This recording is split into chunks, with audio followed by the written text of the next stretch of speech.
देखते हैं हम लोग एक्सरसाइज 14.1 क्वेश्चन नंबर 1 को हम लोग सॉल्व करेंगे स्टेप डिविजन मेथड से, क्योंकि हम लोगों ने इसी सम को पिछले एज्यूमिंग मीन मेथड और डायरेक्ट मेथड से सॉल्व किया। मेरे प्रीवियस वीडियो में सब है डायरेक्ट मेथड और एज्यूमिंग मीन मेथड से हम लोगों ने यही सम को सॉल्व किया था। आज हम लोग इस सम को स्टेप डिविजन मेथड से सॉल्व करेंगे। यहाँ पे देखो ध्यान से, पहले हम लोगों को क्या दिया, क्लास दिया है बराबर। क्लास जो हम लोगों को टेक्स्ट बुक में दिया था, एक बार ये क्वेश्चन रीड कर लेते हैं क्वेश्चन एक्चुअली में क्या है। यहाँ पे देखो, a survey was conducted by a group of the student as a part of their environment awareness program in which they collected the following data regarding the number of plant in 20 house। ये जो 20 तुम लोगों को दिया है, 20 क्या है, summation fi है, house in a locality, find the mean number of the plant. हम लोग को क्या ढूंढना है, मीन ढूंढना है। पर मीन का हम लोग का कितना मेथड था, पहला मेथड क्या था, डीएम था। दूसरा मेथड कौन सा था, एज्यूमिंग मीन मेथड एएम। और फिर कौन सा मेथड था, स्टेप डिवीजन मेथड, बराबर ना। तो ये दो मेथड तो हो गए हम लोग के, ये और ये मेथड। आज हम लोग इस मेथड से सॉल्व करेंगे, step division method, SDM method से हम लोग इसको सॉल्व करने जाएंगे, बराबर। एसडीएम मेथड में सबसे पहले तुम लोगों को क्लास दिया है, क्वेश्चन के अंदर क्लास और एफआई तुम लोगों को दिया रहेगा। यहाँ पे क्लास दिया है तो पहले हम लोग क्या ढूंढेंगे, एक्सआई ढूंढेंगे, बराबर ना। एक्सआई हम लोग को कैसे पता चलेगा, ये upper limit plus lower limit divide by 2, मतलब 0 प्लस 2/2 करेंगे कितना आएगा, 2/2 कैंसिल करेंगे कितना आएगा 1। तो यहाँ पे क्या जाएगा 1। नेक्स्ट वे में सिमिलरली 2 प्लस 4 डिवाइड बाय 2 करेंगे कितना आएगा, 6/2 कैंसिल करेंगे 3 आ गया। तो यहाँ पे कितना आ गया 3। दोनों के बीच में गैप कितने का, 1 का है। तो इसके बाद क्या आ जाएगा 5, फिर क्या आ जाएगा 7, फिर क्या आएगा 9, फिर क्या आएगा 11 और उसके बाद क्या आ जाएगा 30। ये हो गया। ये तो बात हो गई एक्सआई की। एक्सआई हम लोगों ने बहुत बार देख लिया कि एक्सआई कैसे हम लोग फाइंड आउट करते हैं, बराबर ना। अब यहाँ पे होगा डीआई। डीआई क्या है, DI is equal to XI minus A, बराबर। मैंने क्या बोला था कि इसमें से एक्सआई में से जो मिडिल वैल्यू होती है, मिडिल वैल्यू उसको हम लोग क्या करना है, एज्यूम करना है। यहाँ पे मिडिल वैल्यू कौन सी होगी, 1 2 3 4 5 6 7, 1 2 3 4 ये मिड वैल्यू होगी 7। तो 7 को मैंने क्या कंसीडर कर लिया, ए। 7 को मैंने क्या कर लिया, एज्यूम कर लिया। तो यहाँ पे देखो पहले क्या लिखा है, एक्सआई माइनस ए। तो यहाँ पे 1 क्या है, 1 माइनस 7 कितना आ जाएगा, -6 आ जाएगा। यहाँ पे लिखो -6। सेम वे में 3 माइनस 7 कितना आ जाएगा, ये -4 आ जाएगा, -4 आ गया। सेम वे में 5 माइनस 7 कितना आ गया, ये -2। यहाँ पे -2 आ गया। और ये जो 7 के आगे वो क्या हो जाएगा, ऑलवेज 0। जिसको हम लोग एज्यूम किया था उसके आगे जो वैल्यू होगी वो हमेशा क्या हो जाएगी, 0। नेक्स्ट देखो यहाँ पे क्या आ जाएगा, 9 माइनस 7 कितना आ जाएगा, 2। सेम वे में 11 माइनस 7 कितना आ जाएगा, 4। और यहाँ पे क्या आ जाएगा तुम्हारे पास, इसको 2 लिख देते, इसको 4 लिख देते। यहाँ पे क्या आ जाएगा 30 माइनस 7 कितना आ जाएगा, 6 आ जाएगा। 6 हो गया यहाँ तक सब मैं। और ये देखो इसमें जो मिडल वैल्यू हम लोग लेते हैं उसका फायदा यही रहता है कि जो ऊपर का जितने भी वैल्यू होते हैं वो क्या हो जाएंगे, नेगेटिव हो जाएंगे, और नीचे के जो वैल्यू हो जाएंगे वो पॉजिटिव हो जाएंगे। तो इसको सॉल्व करना इजी पड़ेगा। यहाँ पे देखते हैं इसके बाद कौन सा आएगा। इसके बाद देखो, इसके बाद जो इंट्रोड्यूस हुआ है स्टेप डिवीजन मेथड में वो मेन चीज होगा, क्या होगा यहाँ पे, ui is equal to D upon H.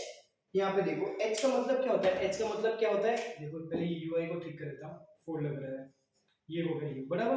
h क्या होता है, h का मतलब क्या होगा, class size. h is equal to class size. तो यहाँ पे क्लास की साइज कितनी है, यहाँ पे देखेंगे 2 माइनस 0, या फिर 0 और 2 के बीच में गैप कितने का है, 2 का है।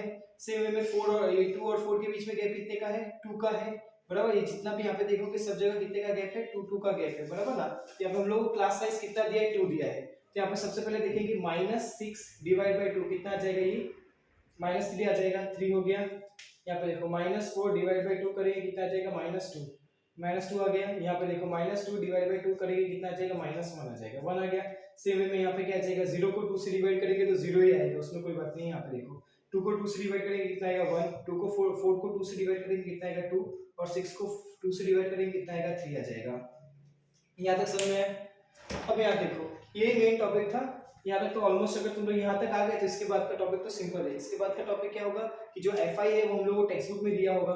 एफ आई यहाँ पे देखो, एफ आई हम लोग को क्या दिया है, एफ आई कितना दिया है, 1 2 1 5 6 2 3, यहाँ पे देखते हैं, बराबर। तो इसके बाद का टॉपिक क्या आ जाएगा, एफ आई इंटू, ये देखो इन दोनों का मल्टीप्लाई क्या आ जाएगा यहाँ पे, एफ आई इंटू यू आई। देखो पहले एफ आई मत लिखो, इसको सॉल्व करो, फिर जो जहाँ पे एफ आई आता है वहां पे एफ आई ऐसे लिख दो, बराबर। यहाँ पे देखेंगे क्या है, यहाँ पे एफ आई इंटू यू आई, तो इन दोनों का मल्टीप्लाई करेंगे, -3 इंटू 1 कितना आएगा, -3, -2 इंटू 2 कितना आएगा, -4, 1 इंटू 1 कितना होगा, ये देखो ये -1 है, मिस हो गया था शायद, -1 है बराबर ना। यहाँ पे देखो 0 इंटू 5 क्या हो जाएगा 0, 1 इंटू 6 कितना आ जाएगा 6, 2 इंटू 2 कितना होगा 4 और 3 इंटू 3 कितना हो जाएगा 9 हो जाएगा।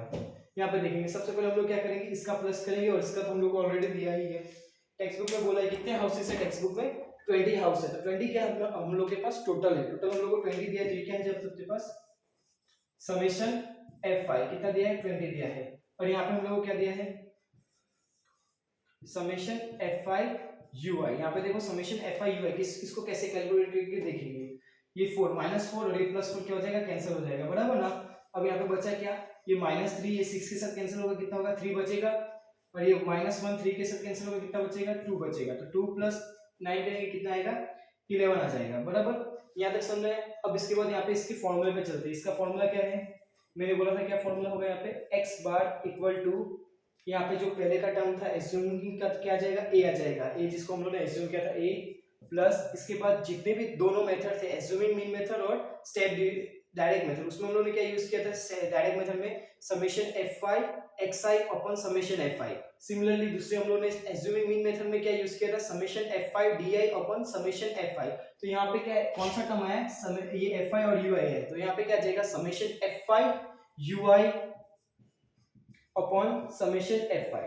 बस यहाँ पे चेंज क्या है, ये ui चेंज है, और यहाँ पे एक्स्ट्रा टर्म कौन सा लगा ये 2, जो ये क्या दिया हम लोग को h दिया है, एक्स्ट्रा टर्म क्या है क्लास साइज h दिया, तो इनटू h।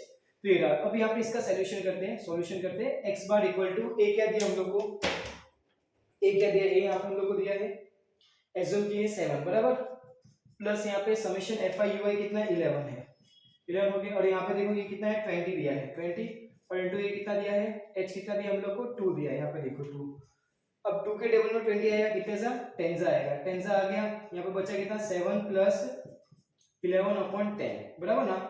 अब यहाँ पे देखो, यहाँ पे हम लोग पहले करते थे ना, देखो 0.1 इज इक्वल टू क्या होगा 1 अपॉन 10, 0.01 यहाँ पे कितना हो जाएगा 1 अपॉन 100। तो यहाँ पे क्या है पॉइंट के बाद एक डिजिट है, तो यहाँ पे कितना आ जाएगा 1 0 आ जाएगा, पॉइंट के बाद 2 डिजिट है तो यहाँ पे कितना आ जाएगा 2 0 आएगा। सिमिलरली ये केस रिवर्स में भी यही जाएगा, यहाँ पे देखो यहाँ पे 0 है तो पॉइंट कहाँ पे लगेगा, इसके एक डिजिट आगे लगेगा, तो क्या आ जाएगा यहाँ पे 7 प्लस 1.1 टोटल कितना आ जाएगा 8.1। सर मैं इधर छोटा सा कॉन्सेप्ट है, ये तुम लोगों को पता ही होगा, यहाँ पे इसको इरेज कर देते हैं। आ गया summation x bar equal to 8.1। ये सम हम लोगों ने तीनों मेथड से किया था, और तीनों मेथड से एक ही वैल्यू आई थी x bar is equal to 8.1। इसको एक बार नोट कर लेना, इसमें बस एक्स्ट्रा कुछ टर्म नहीं है, एक्स्ट्रा सिर्फ यही है ui is equal to di upon h, और कुछ नहीं, एकदम सिंपल है, बाकी कुछ नहीं है इसमें, लिख लो।